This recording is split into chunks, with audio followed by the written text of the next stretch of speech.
Good morning and welcome to the Morning Scoop for Monday, August 31st. This is your daily Buckeye fix. I'm Tom Orr. We're going to start with a piece of pretty scary news from over the weekend. Ohio State senior defensive tackle Haskell Garrett was shot late Saturday night on Chittenden Avenue near campus. Columbus police called it a through-and-through gunshot wound to the cheeks on his face. He's in stable condition and expected to recover. You can find more on that story at buckeyescoop.com. Today, there's a lot to talk about on the recruiting front, so let's welcome in Buckeye Scoop recruiting analyst Bill Greene. First of all, on Sunday, Ohio State offered a 2023 standout from Pickerington Central High School, to be exact, Alex Sonny Stiles. He is the son of former Ohio State linebacker Lorenzo Stiles, the younger brother of 2021 Notre Dame wide receiver commit Lorenzo Stiles Jr. And after talking to Mark Givler in the car on the way back from a high school football game in Cincinnati on Friday last week, and hearing his take on the kind of player that he thinks Sonny Stiles could be, this sounds like it could be a very important recruitment for the Buckeyes, Bill. Yeah, he's such a great athlete. You know, he didn't play last year, so no one saw him play football, and we've seen the basketball highlights that are just out of this world in terms of athletic ability. Different type player than his older brother. He's taller, longer, going to get bigger. You know, and when I look at him, I mean, and Mark has seen him more than I have.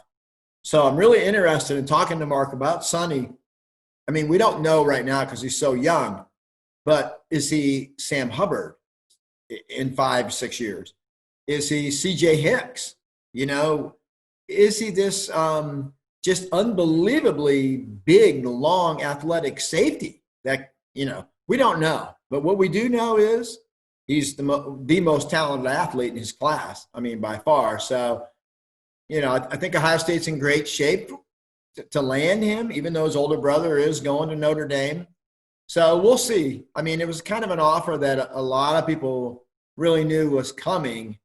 And, you know, he's played so little football, but he's such a great athlete. I mean, if I had to make a comparison going off the basketball film, I would say C.J. Hicks, who I think is an athletic freak. And people use the term freak way too often when describing these guys, but Sonny Stiles could be a freak. So I'm excited about it, and I know Ohio State has done their research there, and they know the type of athlete this kid is. He could fit a number of different positions.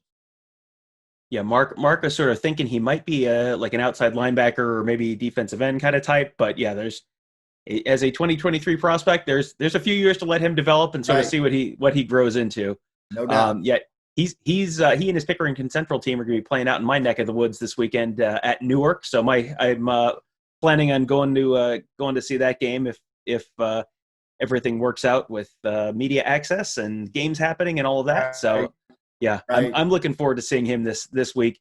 Someone you got to see last Friday was another top 2023 prospect in the state of Ohio that holds an Ohio State offer, Brennan Vernon. He is a defensive lineman from Mentor and someone who they have not put star ratings on 2023 players, but it sure sounds like he and Sonny Stiles might both be 5-star prospects that year. Yeah, they're in the mix for sure. Brennan, you know, I've seen him a lot now. I think it's the 4th time I've seen him play. This was the first game of his sophomore season. He was good. He was very good. He impacted the game, caused a fumble, had a hit on the quarterback that led to an interception. I wouldn't say dominated the game, but I would say he impacted the game. And, you know, with these guys like Brennan, I expect so much from Brennan. And you almost can bite your tongue off when you refer to someone as the 4th Bosa. It was done. I mean, partially that's who I think he can become. And partially is kind of a tagline, you know, and when you do that, you almost sit back and think, you know, does that kid deserve that at 15, 16 years old? You know, should I have done that? But, I mean, he has tremendous potential. He's 6'5", he's 250 pounds. He can do a lot of things. I mean, he had an amazing, amazing freshman season last year. And very few freshmen can make that kind of an impact at the high Division I level like Brennan did. The other night, like I say, he was really, really good. He didn't dominate the game. There were times when he got handled. And he's a kid. He's a baby, and he's developing. And the raw skill set is out of this world. Everything I've heard about his work ethic is A+. He's just one of those kids that when you combine his work ethic with the God-given ability that he has, if he doesn't get hurt, I mean, he's almost a no-brainer. You almost can really see where this kid's career is headed, and future's very bright for Brennan Vernon. You mentioned Sonny Styles, that Ohio State was probably looking like they might be in decent shape for him whenever that decision does get made. Do you have a sense for Brennan Vernon if Ohio State might be at least kind of trending out in front right now for him? Yeah, it's kind of funny that I saw Brennan last year. There were 3 scrimmages in the normal, preseason schedule. I saw him in the first scrimmage last year at Massillon Jackson, and after seeing him, I immediately went home. I was working for 24/7 then, and I put, the crystal ball pick on Brennan Vernon right then for Ohio State. Since then, they've kind of wiped me off the board. 24/7, I do not exist. No memory of me there, but I did put that crystal ball pick in over a year ago, and Ohio State just offered him, a week ago. So I think he's going to end up at Ohio State, and I expect him to have a great career at Ohio State. I also expect him to be offered by Alabama, Clemson, Texas, LSU, Florida, and on and on and on. And I would expect him to take visits and look at all his options. But I think in the end, the Larry Johnson connection, the NFL draft history of what they're doing with D linemen down there, I see really strong possibility that he ends up a Buckeye. That would be a pretty good pair of potentially 5-star defenders to start a 2023 class with. Ryan Day would probably be okay with that. Yes. One of the guys that Brennan Vernon and Mentor were playing that you saw on Friday was Drew Aller, the quarterback from 2022 from Medina. He is someone who does not yet have an Ohio State offer. The early stats, I saw halftime stats or something from him, and it looked pretty impressive. But what did you see out of Drew Aller on Friday? Yeah, he was special. And the thing that we have to realize, he is a junior now, but as a sophomore last year, I mean, he was a linebacker as a freshman. And then last year as a sophomore, he did not start until late in the year when their senior quarterback got hurt. So the other night was actually Drew's 5th start. So he's very inexperienced, very raw, but he is 6'4", 6'5", probably 215, 220.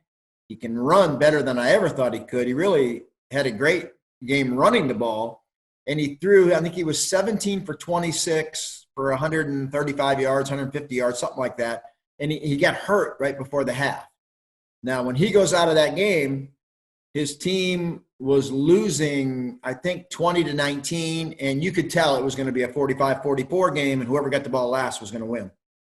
Well, when he went out, that ended the party. They didn't score again. They didn't come close to scoring again, and they got blown out. But Drew, I mean, last year in the playoffs, they went up against Lakewood St. Edward. They got beat, but he threw for about 350 yards and 4 or 5 touchdowns on St. Ed's, and I'm not sure Ohio State could do that against St. Ed's. You don't put those numbers up against St. Ed's. So, everything about that kid is so impressive. Definite Power 5 guy in my mind. No brainer. He's got an offer from Pitt now. He's got some MAC offers. And without the camps and without the scrimmages, people are going to look at his junior film. And anyone who would watch that film from the other night, he's in the rain. He's under pressure from Brennan Vernon. And he made throws that were very impressive. When he needs to touch it in there, it arrives with touch. When he needs to zip it, he zips it. He threw a back shoulder fade touchdown that was just a thing of beauty. So I'm as high as can be on him. The thing is, when we start talking Ohio State, Ryan Day can go anywhere in America and put a claim in for the best elite quarterbacks in the 2022 class. So, this is going to be tough for Drew to get that Ohio State offer. They know about him. He's on their board. But, man, they probably more than likely will only take one in that class. And, to be the best one in America, Drew's going to have to get a lot better than where he is right now. But I couldn't be higher on the kid for, he just started his 5th game the other day and where he is and very high ceiling there. But you start talking Ohio State, you got to get a lot better. Well, you were at a game that you thought was going to be 45-44 at the half. The game I was at was 0-0 at the half, and 0-0 pretty far into the third quarter. It was Lakota West and Colerain. Mark Givler and I were down there for that. I was down on the field shooting pictures, so Mark can give you a much better detailed scouting report when he checks in at some point later this week. We were watching Tegra Shabola, who's the 2022 offensive lineman, and Jair Brown, 2022 cornerback. Jair Brown had a very quiet night because he was on one side of the field, and the quarterback for Colerain basically never looked over there. There were just a couple attempts, no passes completed on him all night. So kind of a quiet night for him. Tegra Shabola had a nice night. It looked very much like two teams that were probably one scrimmage and several padded practices short of where they normally would have been in week one. But their Lakota West team did pull off a 10-0 win over Colerain, the first team to beat Colerain in, I think it was 87 straight conference games. So that was a pretty impressive game for them. So Tegra Shabola is in for Ohio State in 2022. One offensive lineman who is not going to be in for Ohio State right now is Jager Burton from Kentucky, 2021 offensive lineman. He was someone that has been sort of bandied about as someone that maybe Ohio State could get into this 2021 class as they're looking to add a couple more offensive linemen. He committed over the weekend to Kentucky. So, Bill, where does that leave Ohio State for 2021? And where do they turn next to try and fill that offensive line class out? Well, you've had a run here of some old linemen that they thought they were in pretty good shape with, and now they're not in pretty good shape with. And then you add in Tristan Lee, who I don't think they're getting. And it's probably time to look at the first three games of the Ohio linemen. There are three legitimate tackles in Ohio in the senior class. Terrence Rankle, Thomas Remack, and Paul Rodriguez. They're all three committed to other schools. To me, I would have Rankle at the top of that list, and I'll be seeing him real soon. And I'm, going to kind of dedicate, sometime here in the next 24 hours to tear into the huddle film of those three guys, Rankle, Remack, Rodriguez. I want to see what they're seeing. In Ohio State, I think they're to the point now where it's probably, in the next month, you're going to want to make a decision on one or possibly two of those guys and try to make a move on them. It's just not been a good run for offensive linemen here since, the Latham, commitment to Bama really kind of set the ball rolling. I thought they had a shot at Jager Burton. I didn't feel good about it. Yeah, Tristan Lee, I don't feel good about it at all. So, this could be the year where these Ohio guys who are way down on the pecking order, maybe in February, as guys go elsewhere, they move up. So, like I say, I think it's almost assured that one of those three is going to get an Ohio State offer, and possibly two of them. So we'll see. And they're good. They're really good players. They're not J.C. Latham. They're not Tristan Lee. They're not Jager Burton. But they would be highly comparable to the four guys they took last year, Touton Fryer, James LaRue. These three Ohio guys fit real good with them. That's where they're at talent-wise. How many more offensive linemen do you see them taking in this class overall? I know they want 4, and the original goal was 4 and 4 studs. No projects, no hopefuls, and if the 4, could have been Jackson, Chrisman, Burton, Latham, they would have been thrilled with that. Well, that's not going to happen. So, we'll see where they go from here. They're probably going to fight the Tristan Lee fight to the end, to the death, and I would too. But I still think that opens up that 4th spot for one of those 3 Ohio guys I mentioned. We'll see. We'll see what they do. All right. One thing we haven't talked about that you can go to BuckeyeScoop.com to find is complete coverage of the Parents Rally at Ohio State this weekend. Tony Gerdeman, Mark Givler, and I were all there to hear the speeches and talk to folks during and after the rally. It sounds like there's some movement. Our Nevada Buck had a big scoop this weekend on the Ask the Insiders board on some additional details on the fall season and clarifying and providing some more specifics on things that have sort of been, some people have kind of floated some ideas. He had some more concrete specifics on what he was hearing from some insiders. So that you can find that on our Ask the Insiders board, as well as the rest of the coverage about the rally. And we are going to have a ton of coverage of high school football and Ohio State recruits this weekend. We had people at 5 different games on Friday night, talked to a lot of different players. You're going to have a lot of interviews popping up all week at BuckeyeScoop.com. A lot of that's going to be outside the paywall, so make sure you check that out. And then, as always, there's going to be a lot more details and insider analysis on our Ask the Insiders board. Members have access to that, and you can find all of that at BuckeyeScoop.com. Also, make sure you check out all of our great podcasts on Apple Podcasts, Google Podcasts, SoundCloud. Just search Buckeye Scoop to find all of those. And you can subscribe to all of them right there. Leave us a rating and review.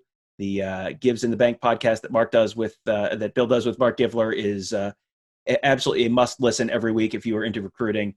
So make sure you check that one out. Thank you guys for listening. Have a great day. We will talk to you tomorrow.